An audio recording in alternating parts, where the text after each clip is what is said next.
they make you wear that? No, I brought this for myself. This is mine. Oh, that's yours. Yeah. Okay, whatever.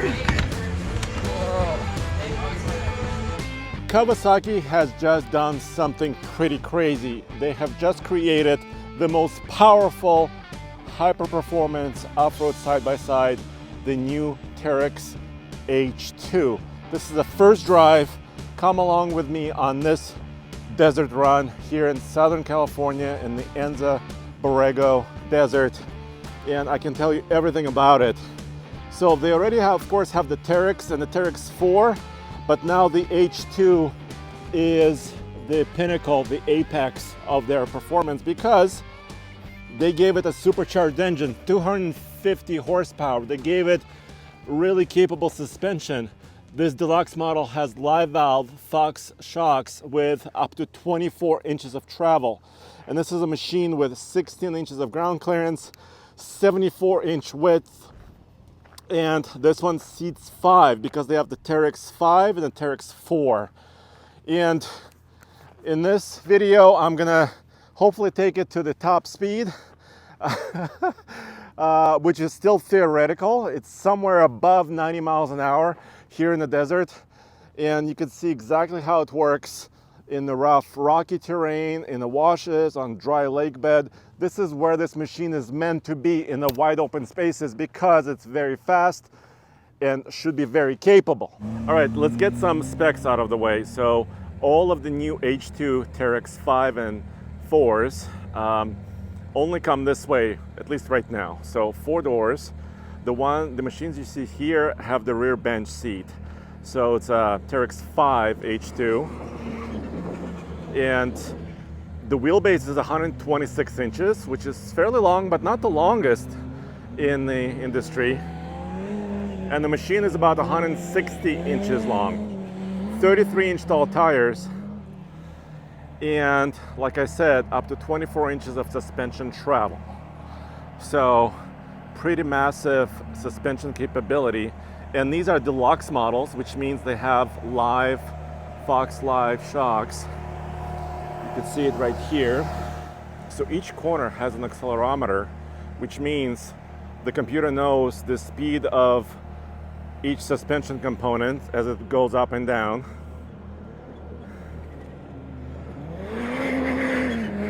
There you go. These machines have up to 24 inches of wheel travel, which means 24 inches in the back and 23.2 in the front. All right, guys, so we're doing some whoops right now. There's a little section with these, I don't know, 1 or 2 foot whoops, and we're gonna see how the suspension behaves. So let's check it out.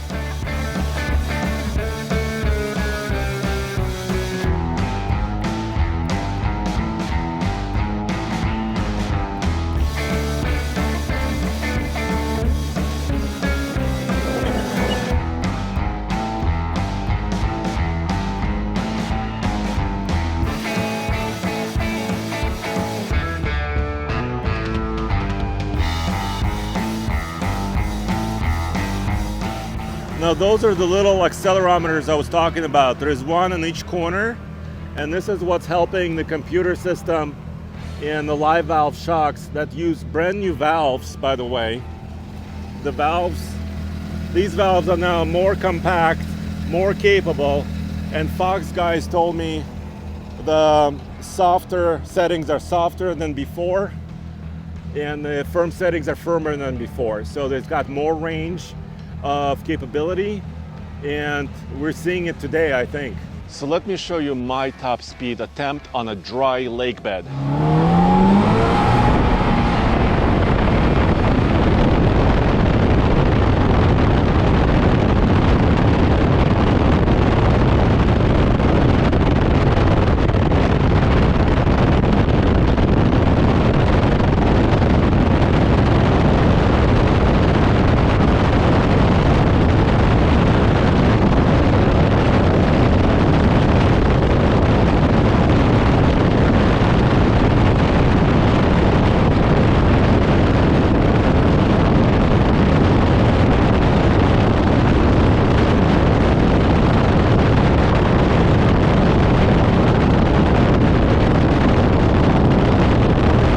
Well, I don't know if you could tell right there on the dry leg bed, but I hit about 93 or 94 miles an hour. Kawasaki says this machine is capable of above 90, and I heard some of the journalists here hit about 100 or 101. But this is also thanks to the tire. This is a Carnivore by Maxxis, but it's also the Plus. Yep, you have to look for this designation Plus. This is a high speed rating tire. It's a 33-inch tall tire that's 10 inches wide, and it's mounted on a 16-inch wheel.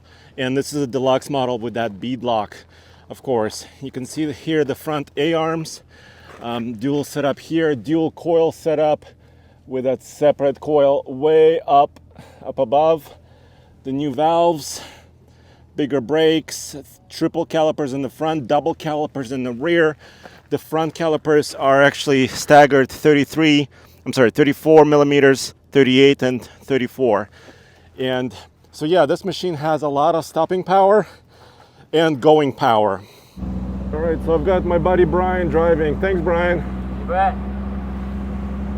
And so we're doing a couple of demonstrations. So the first section to get out from the kind of our base camp to this location, I was driving and I was going about 45 to 55 miles an hour in this kind of a wash with fairly big whoops, I would say, and it didn't feel like a big deal at all. The machine was so capable, it just soaks it up. Just amazing suspension, and tires are working really well, but I'm still getting used to how wide the machine is, right? It is 74 inches wide, so you have to be mindful, but visibility is pretty good. As you can kind of tell, sitting from my passenger perspective, you can kind of see where the nose is, and if you lean over a little bit, you can see where the tires are, at least here, and then as a driver, of course, on the other side right there. So let's see, we're gonna go to group ride. Here we go, map.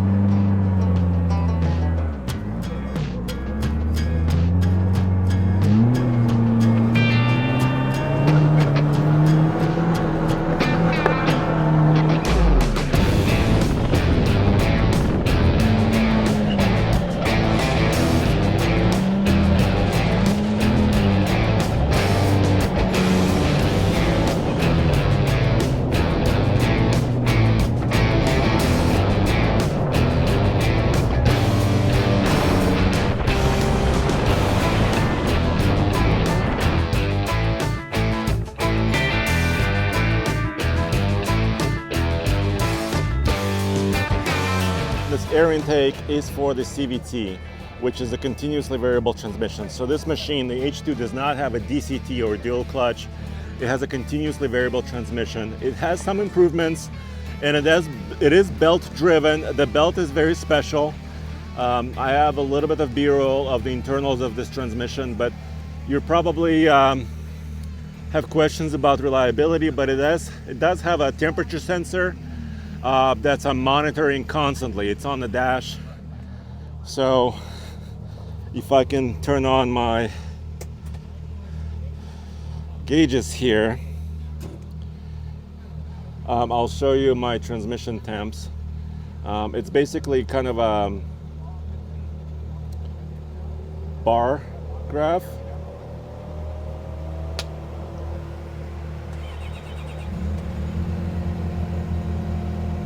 So you can kind of see right there. Water temp is 230,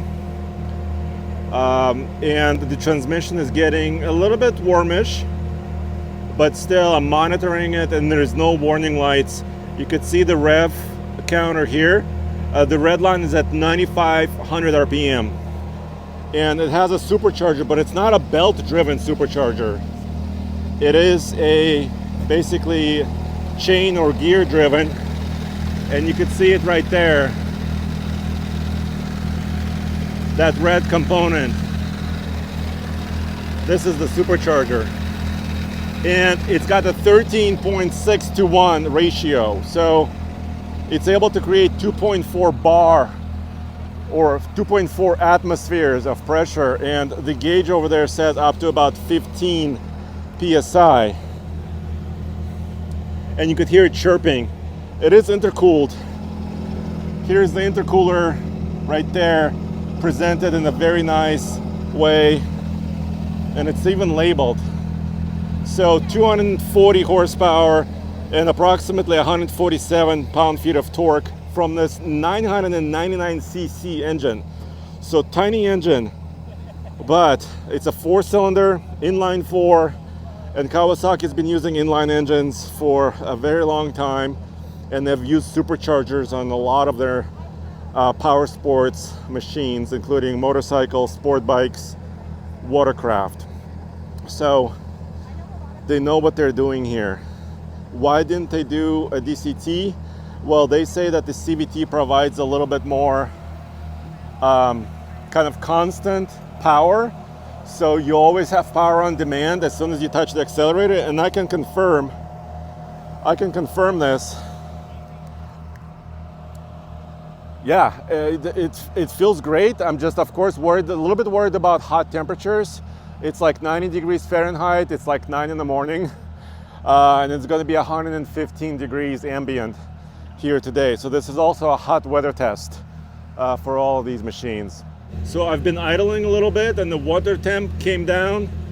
Using the fan, the transmission temp came down. So a brand new machine, still 39 miles.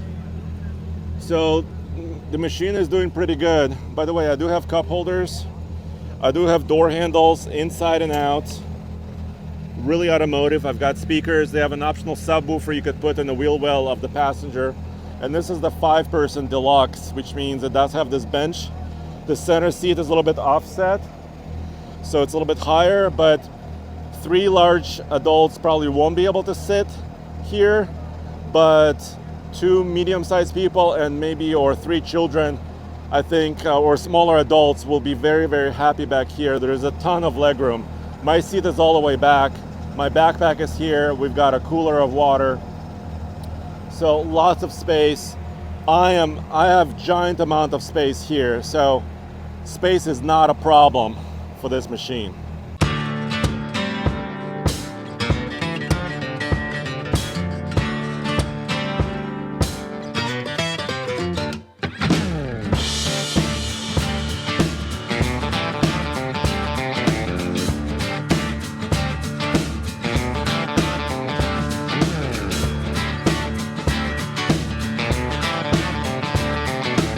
Now let's talk about the steering and the steering wheel. The steering wheel feels great. It's got a 12 o'clock marker right here. It's got suspension controls and your audio controls on the right. It's flat bottom, they call it the D, and it actually offers me great room. Really nice, but it's also very quick ratio. So one way all the way and the other way all the way. So you can kind of tell one way all the way and the other way all the way. But my complaint is that there's not a lot of feedback when you're driving. It feels a little bit like a video game as far as feedback is concerned. There's not like, I don't feel the road coming through to me, to my hands. So as wide as this machine is, I would like a little bit more precision maybe from the steering wheel. So that's maybe my one complaint about this machine as far as performance is concerned. Suspension, everything else is amazing. Tires are amazing. Engine is amazing. But I would like a little bit more feedback here.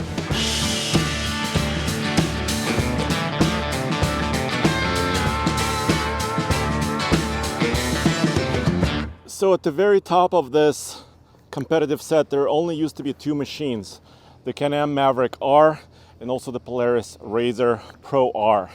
And now there is a 3rd machine. This is without a doubt, I don't have any doubt that this machine stacks up right up against those 2 others. It has the horsepower, more horsepower than the others. It's got really capable suspension. I call it the cheat code. Really, it made me look way better driver than I actually am. But don't forget, not for a second, don't let this machine lull you into confidence and submission, because you're moving very fast and desert can bite you at any moment. So I had a couple of moments where I was just surprised by some terrain, but this machine soaks everything up. It's also a little bit more affordable than the others. This is pretty impressive. The Teryx 4 H2 starts at $37,200. It's going to be available in a few months. This Teryx 5 Deluxe H2 is available right now, should be arriving at your local dealers anytime now. And of course the price is higher, about $43,000 and about $643,600. But a Maverick R Max, which is the 4-door, 4-seater, starts at around $39,200, and a Razor Pro R starts at around $38,000 and change. So they have an advantage on affordability here with this machine, and an advantage on horsepower. And I don't know exactly how the suspensions compare because I did not drive them back to back. But nonetheless, this machine is very, very impressive. Wow, going at about, what, 94 miles an hour across the desert, soaking everything up, covering lots of distance, and doing it in comfort. Just soaks up humongous whoops. Wow, what a machine. Stay tuned to more. Check out alltfl.com for everything automotive in one place. And I'll see you very, very soon in another video. Thank you very much.